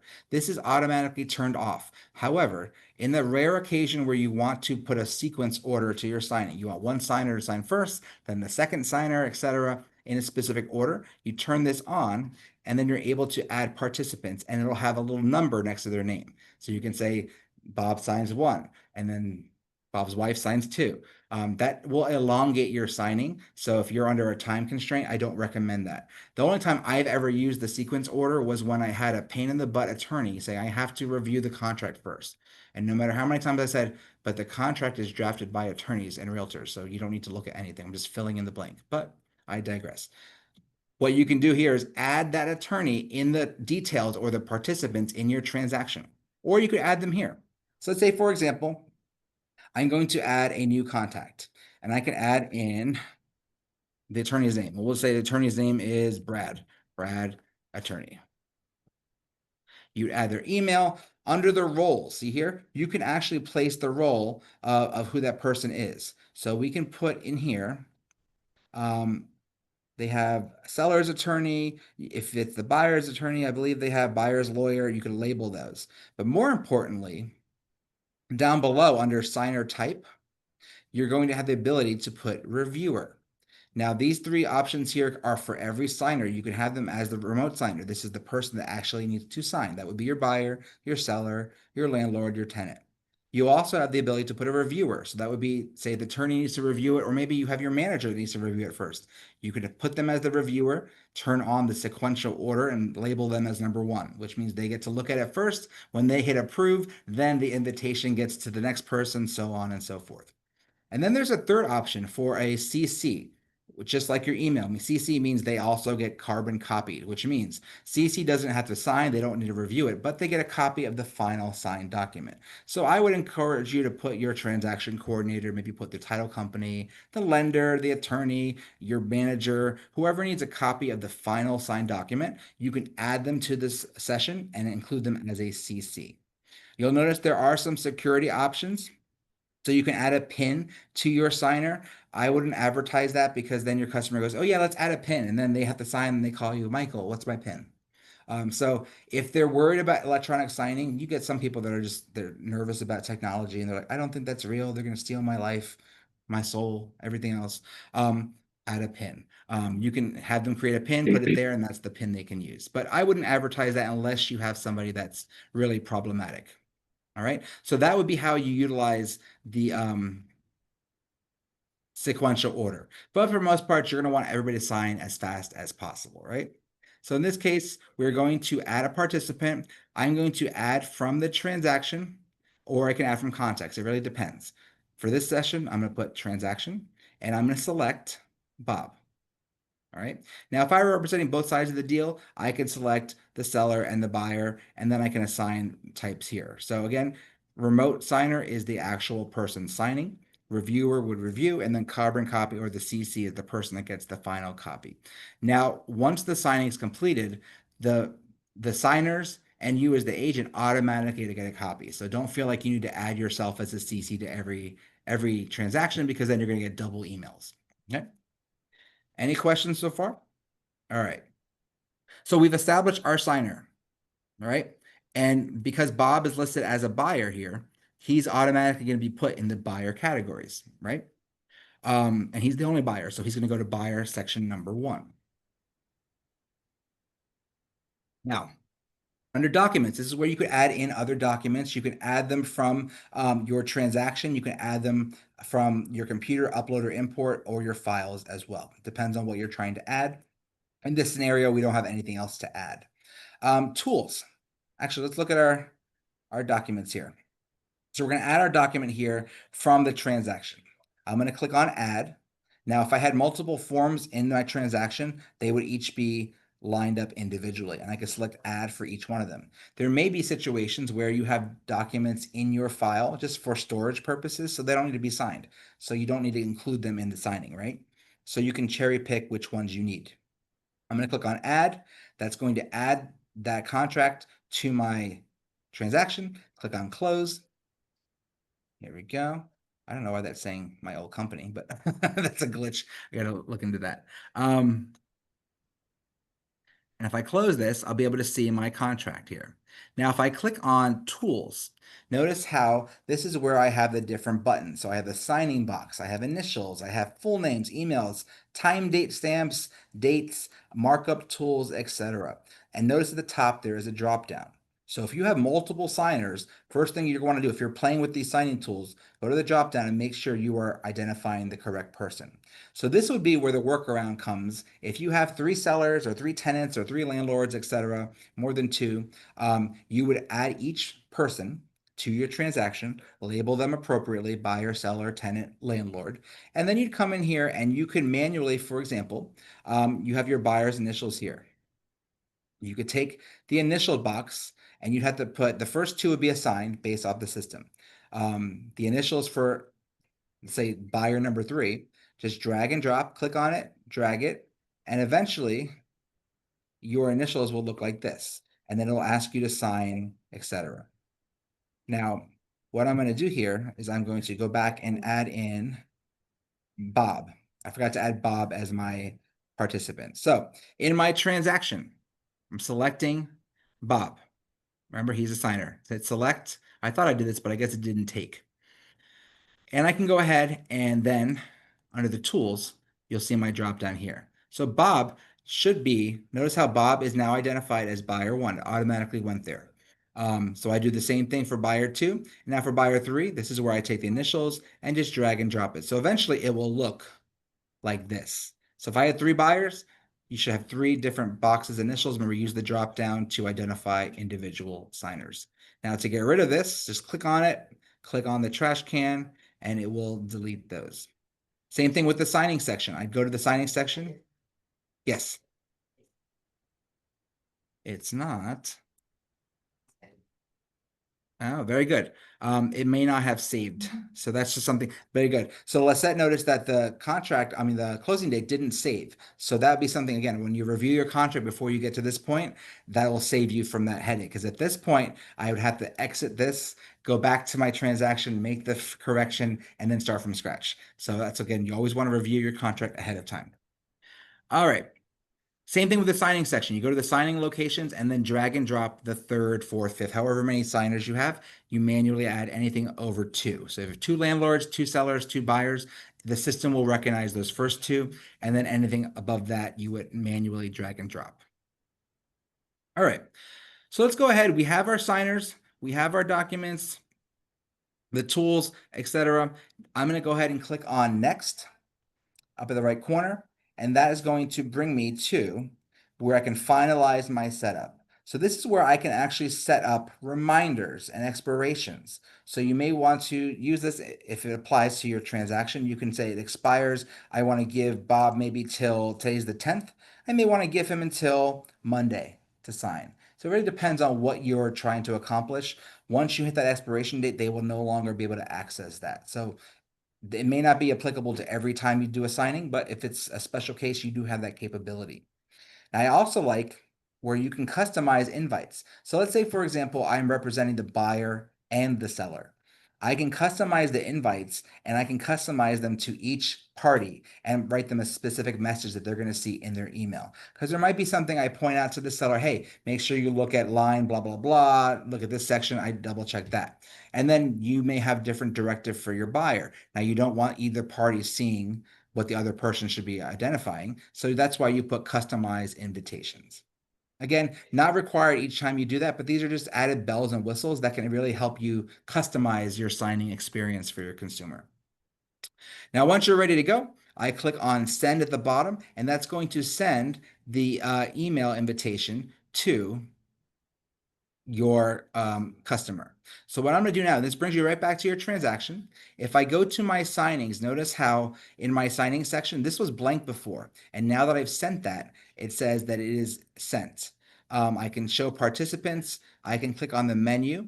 I can resend invitations. So let's say, for example, Bob did not get my invitation. What I can do here is click on the signing. It gives me some details. So I see here the participants. Maybe I did the email wrong. Maybe I put the email in wrong. What I can do now, instead of starting over, you can always fix this. Click on this little edit tile, and I can correct the email address, hit save. Now, this is something, little side note. I always giggle at this because if you were born after 1992, you don't know what this is, right? You guys are all old enough. You know that there's a diskette, which means that was how we saved things back in the 90s, right? But if you're a younger agent and you were like, I don't know what this is, what does that mean? They don't know that means save. But you guys, because we were around with floppy disks, we know. So you click on the floppy disk and that will save the email address. I always like to make that joke, especially if I have newer agents, they look at me like, I don't know what you're talking about. It's very funny. It's the joy of being older. All right. So once I update and correct the signing of the email address, I can come back here and I can resend. All right. So it happens sometimes you put the wrong email address, you saved it in the contact wrong, and that's why we end up here. Don't worry, you can always resend the invitations if you need to. So what I'm going to do now is I'm going to open up my email and we Will are it going. update the email everywhere, including It's the going to personal update that. contact? Good question. It's going to update that email address in the signing invitation. What you might want to do after that is go back to your contacts and then update the email there for future. So that's a good question. It's only going to update the email address in this signing session. Correct. All right. So let's go ahead and go to my email. And this is what it looks like. So you're going to see an email that looks like this. And because I'm sending it to myself, it's spoofed it here. But it has me sending my signing. Now this is all customizable. If you want to send signing stuff, I don't know why this is here. This must have been while we redid our dashboard. This is pulling there, but this is back from when I was an agent. Look how handsome I was. If you go into your settings in Transaction Desk, you'll also notice that there are some things I didn't cover as far as customizing your preferences. So in your preferences, you'll have email signature, you'll have branding where you can add in your signing signature, your headshot, etc. All that's available in your settings. And that's what you'll see when you do your invitation. Your customers will see some branded email here. It'll say signing invitation. And then all your customer has to do is click on start signing. Now they can do this anywhere they get their email. So if your buyer is like, oh, I'm about to get on a plane and you're on a time crunch, you can say, well, open your email before you take off and you lose signal, click on start signing, and you can do this from your phone. It's very mobile friendly. So again, if you are in a time sensitive situation and they're going to be on a plane for the next 6 hours and you need it signed before they take off, don't worry. This works on any device that gets the internet. So click on start signing. Now, remember, we are now our consumer. I am now Bob. I'm no longer Michael. So I'm looking at this as Bob. Your consumer, when they open that link, first thing they're going to see is they are going to have to agree to a participant acknowledgement. This is saying that they are consenting to this being a legally binding, just like signing by hand. Electronic signing is the same as signing by hand. All right. They click I accept. And then notice this is what your customers see. At the upper left corner, they can zoom in. They can zoom into the whole width of the screen. They can zoom in higher than that if they have trouble reading. So if they have trouble seeing, just walk them through and say they can actually preview this. In the upper right corner, they can download the contract. They can print it out. So if they don't want to sign right away, they want to read it, don't worry, they can. Just tell them, well, I sent you the signing invitation. If you want to review it or you want to talk to me about it, let me know. You can download it from there or print it before the signing. Because when I start signing it, you're going to notice how fast it goes, and they're not going to be able to read that. Also at the top, you'll see where it says there are 13 items that need to be completed. That could be initials, that could be signing locations, dates, etc. So it's going to show them a progress bar. So as they're going through, they can see as they go through. Now, all your customer needs to do at this point, tell them don't hit reject, because that's going to be how it's going to reject your session and you have to send it again. So that's why if they're going to review it, good measure is walk them through the process. Lisette will call me and say, Michael, I'm going to send you this contract. It's going to have an e-sign component. Don't worry. Don't sign it right away if you're not comfortable. You can read it. There's a download option. There's a print option. I can talk to you about it if you want. Good measure is if they're a first-time buyer, this is nervous for them, review the contract ahead of doing this part, right? Once they hit start, it's going to start walking them through the different locations, and it walks very fast. Remember, this is a very speedy process. So watch how it does this. If you're expecting them to read this contract as they're moving along, think again, because if I click start, it drags me right down to this first page. Do you think that Bob read any of this? Probably not. He hits start, and then he clicks initial, and then he can select. This is where your customer can select the style. They can draw their own. If they're using a stylus, if they want it to look like their signature, they can choose to do the different styles. I'm going to leave that just for example sake. Set signature, and now I click on that, and let's see, now we're on box 3. Box 4. Look, notice how fast that is. You think that your customer is reading that contract while they're scrolling? Probably not. That's why it's a good idea just to walk them through that, talk it, let them know they can print, they can download. And what's good here is they won't skip a box. So if they do happen to miss a box, they'll notice in their progress report that they still have 1 box remaining, and it'll circle back how many times they need to sign. So if I click on this, notice how my progress bar is going along with me. Number 8, number 9, number 10, number 11, number 12. Now in my signing section, I sign, bam, it'll tell me complete signing. Now your customer, make sure they hit complete signing. They don't X out. They hit complete signing. And then it says, congratulations, you're done. They're still able at this point to print out the contract, to download it so they can read it again. This signing experience, this is a gauge to see how they liked AUTHENTISIGN. This is not going to be a personal reflection on how they feel about you as their agent. So don't worry if you get like, I don't think you see this as an agent when they do this. This goes to the programmers. But if they hit dislike, doesn't mean they just dislike Michael Hidalgo. It means they just disliked AUTHENTISIGN. Okay, so don't take it personally. And then again, all of your branded information is there towards the bottom. So now, Bob is done signing. Let's switch our hats back to being the agent. I'm going to go back to my transaction. So I go into transactions, click on my transaction. You'll notice that when I go to signings on the right-hand side, notice how before it said sent, now it says completed. So you can manage and monitor this. It'll tell you when it was sent, and once they open it, it'll say in progress. And then when they finish signing, it'll say complete. Now you will receive an email every time one signer completes their portion. So if you have multiple signers, you'll get an alert saying Bob signed, and then his wife, and then the third party, whoever's signing, you will get an alert for all of them. And then once the whole form is executed, you will get a copy of the full form. Now you will get that email to you, but sometimes we lose things in our inbox. So just know that you can come into your signing section. You can click on the signing session, and then at the top, you can see view signed PDF and view signed certificates. You can copy it to the cloud, etc. Click on view signed PDF, and now I have my copy of my contract that I can then forward to Lisette with her offer, her full price offer with very attractive deposit structure. And then I can review this and notice how everything is signed and filled out. You'll notice that when there's an electronic signing, it does give, if I zoom in here, really, where's the zoom here? Here it is. If I zoom in a lot, you'll notice that each signing will have an authentication ID, right? So this will be the ID that goes with your transaction. So this is a little more technical, a little nerdy talk.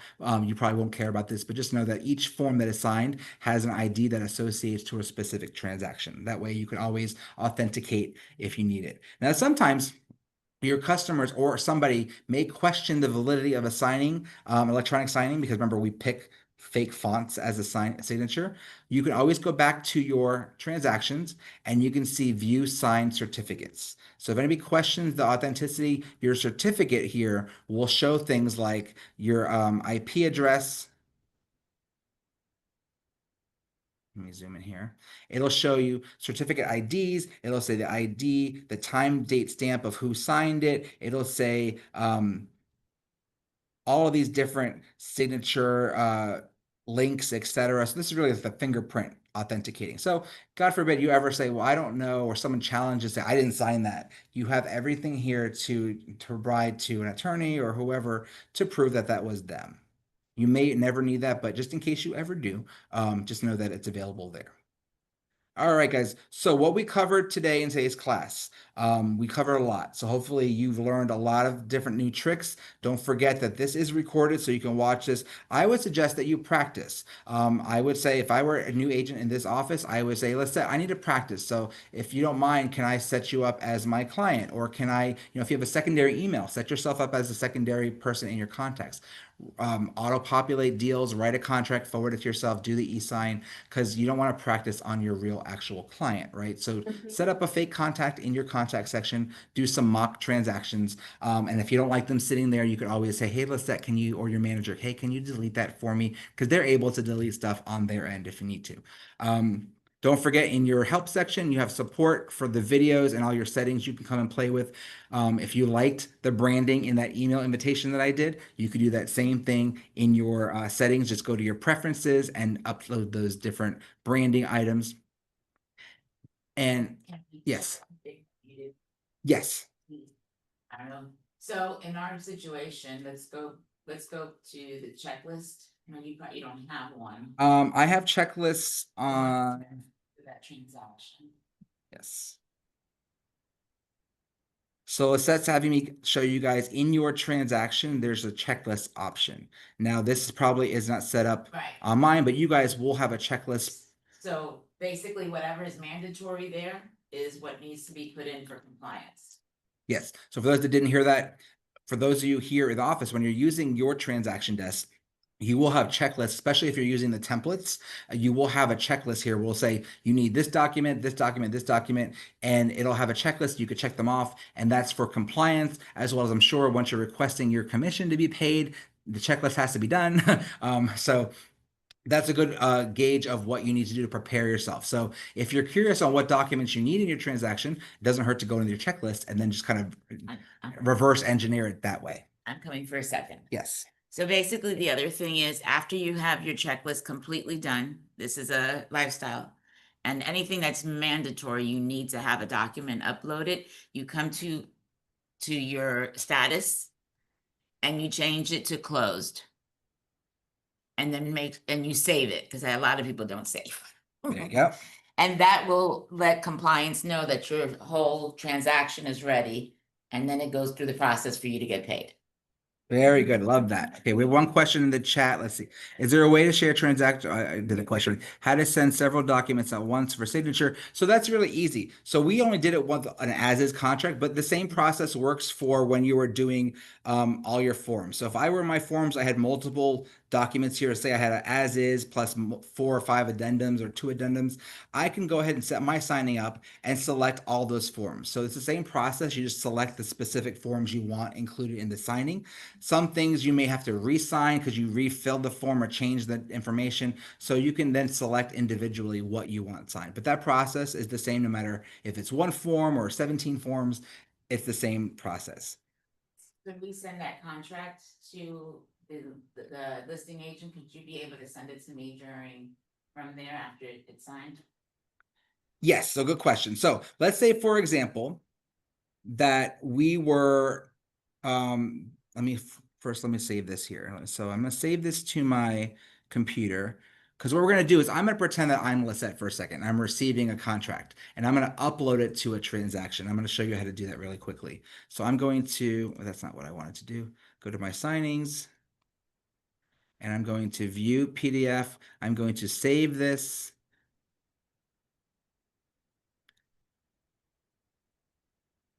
I'm going to download this, save it to my downloads. There we go. All right, so let's say that you receive an offer when you're on the listing side. And I'm going to go back to my transaction desk. And let's say that in this transaction, let's say this is my listing transaction, right? What I would do is under my documents, I'm going to add a new document.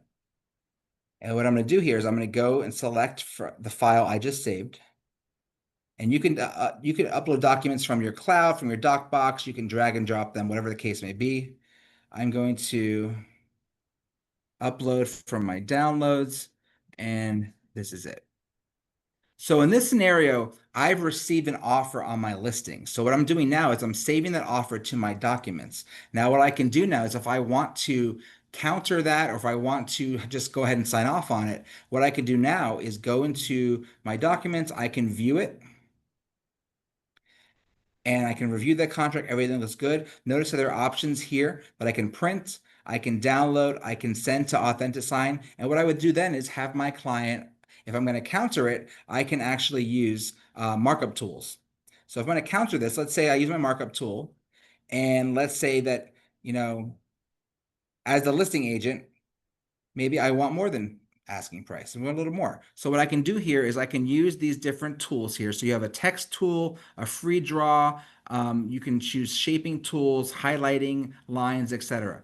I would choose the line, and let's go ahead and let me zoom in a bit here so you see what I'm doing there. So what we're doing is on the listing side, I'm countering this offer. So I'm going to draw a line through that, and I can move it, make it as pretty as you want. And then what I can do here is I'm also going to do the same thing for my balance. And again, you can be as precise as you want to be. I'm just doing this for speed. And then I'm going to go ahead and add in my new price. So let's say it's from 715. Maybe we want to counter at 725. There you go. So that's getting real happy today. Notice I don't have the dollar signs and decimals. So what you may want to do is add those in just to mirror the format of the other ones. And I'm going to click on that. I can drag and drop it here. There we go. And then I'm going to also add 10 grand to my balance. And I'm going to put 88,000. And then I'm going to put this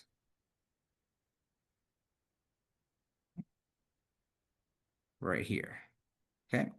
So what I would then do is I would save this, and then I go ahead and have it signed. Hit save. Actually, I would replace that document and then name it. And then what I would do is have my client sign that. So once they're into that, then I would manually, remember I had the different drag and drops for the initials and signature. I would drag and drop and add additional initial boxes here to the items that I modified and countered. And there's also date options if you want to get real, precise. You could add the date when they initial it, and then you have your customer sign. So notice how I didn't have to print. I didn't need to draw any cross hatches or highlight or scan or do anything like that. Everything was available through the system. So if you're on the listing side and you get offers and you're going to negotiate the offer and you come to agreed upon terms, you can actually counter the offer directly from either your phone, your tablet, your laptop, on the go. Everything is ready to go using these different tools. So again, that was simply, I saved the offer in my documents versus my forms. Remember, forms are where I'm filling out the contract when I'm on the buyer side. When I'm filling out and countering an offer, I'm uploading that to my document. So hopefully that helps distinguish those two different fields. Again, guys, that was available. Now it's very easy to do any side of the transaction that you're managing. So if there are any other questions, I know we covered a lot today, but hopefully now you know better how to manage your transaction, how to set up an e-sign. Now you see what your customers can see, so you can walk them through any problems they have. I know there are a lot of specific functionalities that are lifestyle specific. If there are things that you're not so sure on, double check with your management team. This recording will be in your training library for reference. But if you don't know, ask. You can't break the system, so just play around with it. And again, don't practice on your customers in real life. Practice before you get your customers. All right. So I'll stick around for any questions you guys may have. Hopefully I answered all of them. Thank you for being here, because I know that for the last 2 hours, you could be anywhere else on the planet, but sitting home watching me do transaction desk. So I appreciate you being here. Thank you for Lisette for inviting us to your office. And we hope to see you guys again soon. Don't forget, we have that mix and mingle tomorrow in Pompano if you want to join us, and Marketing Madness if you guys want to come get free breakfast and hear about open houses happening this week. We would love to have you. All right. So thank you guys so much. And that's all I have, Lisette. So if you want to say any closing remarks, let me know. Otherwise, class is dismissed. I think we're good. Thank you so much. Thank you.